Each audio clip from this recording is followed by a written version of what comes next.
அனைவருக்கும் வணக்கம் கூறுவது விசாலாட்சி பழனியப்பன். இன்றைக்கி நாம் ராமநாமத்தினுடைய மகிமை பற்றி தான் பார்க்க போகிறோம்.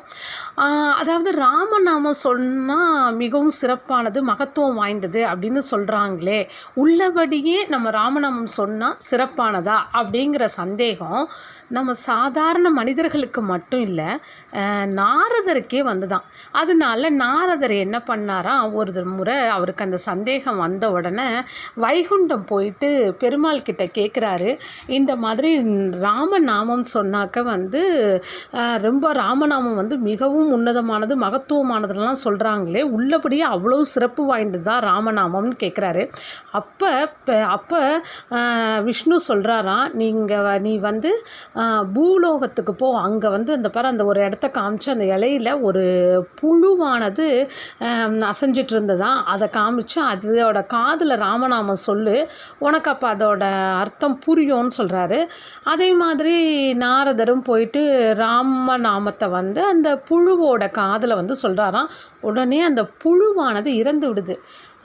நாரதருக்கு ஒன்றுமே புரியல. அவர் உடனே வைகுண்டம் திரும்பி விஷ்ணு கிட்ட கேட்குறாரு, நீங்கள் ராமநாமத்தை சொல்ல சொன்னீங்க, நான் போய் அந்த புழுவோட காதில் சொன்னேன், அது இறந்துருச்சு அப்படின்னு சொல்லிட்டு பயப்படுறாரு. அப்போ விஷ்ணு பகவான் சொல்கிறாராம், சரி இங்கே வா அப்படின்னு சொல்லி திருப்பி ஒரு இடத்த காமிச்சு அங்கே ஒரு பட்டாம்பூச்சியானது பறந்துட்டு இருந்ததான். அதோட காதில் போயிட்டு நீ ராமநாமத்தை சொல்லுன்னு. இந்த தடவை நாரதர் சொல்கிறாரு, இல்லை நான்லாம் சொல்ல போக மாட்டேன், ஏன்னா இது அந்த புழு மாதிரி இது இறந்துருச்சுன்னா என்ன பண்ணுறது அப்படின்னு சொல்லிட்டு இவர் பயப்படும் போது விஷ்ணு பகவான் இல்லை இந்த தடவை நீ போய் ட்ரை பண்ணு அப்படின்றாரு. சரின்ட்டு இவரும் போயிட்டு அந்த ராமநாமத்தை அந்த பட்டாம்பூச்சியோட காதில் சொல்கிறாராம். பட்டாம்பூச்சி உடனே இறந்து விடுகிறதாம். நாரதரை அடித்து பிடிச்சி திருப்பி வைகுண்டத்துக்கு ஓடி வந்துடுறாரு. என்னப்பா நீங்கள் ராமநாமத்தோட மகிமையை கேட்டால் நீங்கள் இங்கேயே சொல்லாமல் என்னை பூலோகம் அனுப்பி விட்றீங்க, அங்கே போய் ஒவ்வொருத்தர் காதுலேயும் நான் ராமநாமத்தை சொன்னோன்னா அவங்க இறந்துடுறாங்களேன்னு நாரதர் சந்தேகமாக கேட்குறாரு. அப்போ விஷ்ணு பகவான் சொல்கிறாரு, நீ பயப்படாத, நீ யாரோட கண்ணுக்கும் தெரிய மாட்டேன். இப்போ ஒரு அந்தணன் பூலோகத்தில் ஒரு அந்தணன் வீட்டில் ஒரு மாடு கண்ணுக்குட்டி போட்டிருக்கு. அந்த கண்ணுக்குட்டியோட காதில் போயிட்டு ராமநாமத்தை சொல்லுன்றாரு. இவர் உடனே பயந்துடுறாரு, ஆத்தாடியோ அதை கண்ணுக்குட்டி இதாகிடுச்சுன்னா என்ன பண்ணுறதுன்னு. இல்லை நீ போயிட்டு வான்னு விஷ்ணு சொல்கிறாரு. உடனே நாரதரும் அங்கே பூலோகத்துக்கு அந்த கண்ணுக்குட்டியோட காதில் ராமநாமத்தை தான் சொல்கிறாரு. சொன்ன உடனே அந்த கண்ணுக்குட்டி இறந்து விடுது. உடனே இவருக்கு ரொம்ப பயமாயிடுது. திருப்பி இவர் வைகுண்டத்துக்கு திரும்பி வர்றாரு. இன்னி நான் போக மாட்டேன், நீங்கள் ராமநாமத்தோட மகிமையை இங்கேயே சொல்லுங்கன்னு சொல்கிறாரு. அப்போ பெருமாள் சொல்கிறாராம், இல்லை நீ இன்னும் ஒரே ஒரு தடவை மட்டும் ட்ரை பண்ணுன்னு சொல்லிட்டு அங்கே பாரு, அங்கே அந்த அரசனுக்கு ஒரு குழந்தை பிறந்திருக்குது, அந்த குழந்தையினுடைய காதில் போய் ராமநாமத்தை சொல்லு, உனக்கு அதுக்கான பதில் கிடைக்கும்னு சொல்கிறாரு. உடனே நாரதர், இல்லை நான் இனிமேல் போக மாட்டேன், இல்லை நீ போய் இப்போ போ, உனக்கு கண்டிப்பாக தெரியும்னு சொல்கிறாரு. அதே மாதிரி நாரதர் போயிட்டு அந்த அரசனோட குழந்தையினுடைய காதில் ராமநாமத்தை சொல்கிறாரு.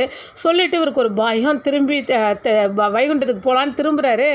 அப்போ அந்த குழந்தையானது நாரதரே நில்லுங்கன்னு. ஒன்று இவருக்கு ஒரே ஆச்சரியம், நாரதருக்கு என்னடா அது பிறந்த குழந்தை பேசுதேன்றது ஒரு ஆச்சரியமாக பார்க்குறாரு. அப்போ அந்த குழந்தை சொல்லுது, நாரதரே நான் இந்த பிறவி எடுத்ததற்கு காரணமே நீங்கள் தான், அதனால் உங்களுடைய பாதங்களை நான் பணிகிறேன்னு சொல்லுதான். இவருக்கு ஒன்றுமே புரியலையா. ஒன்றும் இல்லை, நான் புழுவாக இருந்தபோது ராமநாமத்தை நீங்கள் என் காதில் சொல்லியதால் பட்டாம்பூச்சியாக பிறந்தேன். பட்டாம்பூச்சியாக இருக்கும்போது ராமநாமத்தை என் காதில் சொல்லியதால் நான் கன்றுக்குட்டியாக பிறந்தேன். நான் கன்றுக்குட்டியாக இருக்கும் பொழுது என்னுடைய காதில் ராமநாமத்தை சொல்லியதால் அரிது மானிடராய் பிறத்தல் அரிதுன்ற மாதிரி மனிதனாக, அதுவும் இந்த ராஜ வம்சத்திற்கு, அந்த ராஜாவிற்கு மகனாக நான் பிறந்துள்ளேன். இவை அனைத்துமே ராமநாமத்தின் மகிமைன்னு சொன்ன உடனே தான் நாரதருக்கு ராமநாமத்தினுடைய மகிமை நல்லா புரிந்ததாம். அந்த அளவுக்கு சிறப்பு வாய்ந்தது இந்த ராமநாமம்.